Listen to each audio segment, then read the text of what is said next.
There are unexpected developments on the international scene as well, as Napoleon Bonaparte begins secret negotiations with Spain to regain title to Louisiana. At first, Jefferson is unaware of Napoleon's imperial ambitions. When rumors begin to surface, he is justifiably alarmed.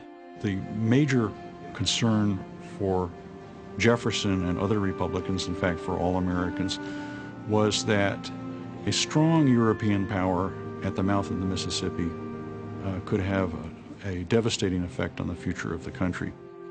As long as New Orleans was Spanish, it wasn't a threat.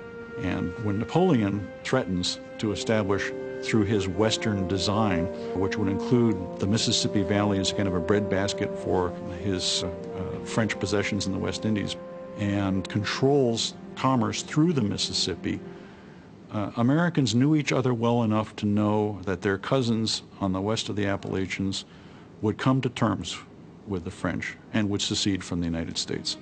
Jefferson instructs Robert Livingston, American ambassador to France, to negotiate for the purchase of New Orleans. As a backup plan, he persuades Congress to appropriate funds to expand the army and construct a river fleet. And France is afraid that it's about to lose Louisiana, the whole territory stretching up to the borders of the Oregon country, to Great Britain as soon as war breaks out. So Napoleon basically, through Talleyrand, makes a deal with the American ambassador, and that's, well, we'll sell you New Orleans, but the catch is that you have to take all of Louisiana territory, which you'd think would not be much of a catch. They'd grab at it, but there's a great deal of doubt here.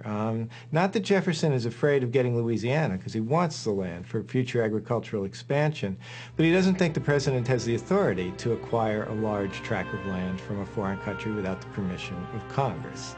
He suggests to the French that perhaps they might want to wait while he gets permission from Congress. He might even need a constitutional amendment. They tell him, in effect, forget it.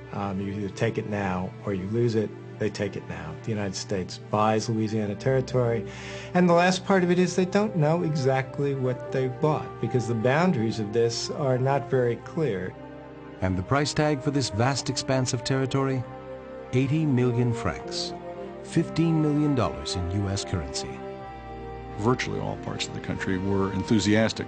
The great exception would be Federalists in New England, who were concerned about the addition of a vast new territory.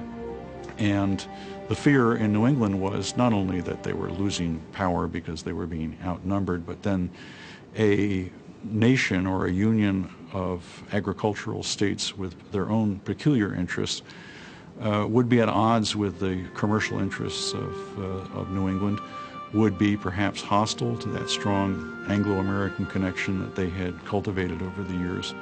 This is an important thing to keep in mind because there's a partisan geopolitical motive in expansion. The new states sponsored by the Jefferson administration quickly aligned themselves behind Jefferson.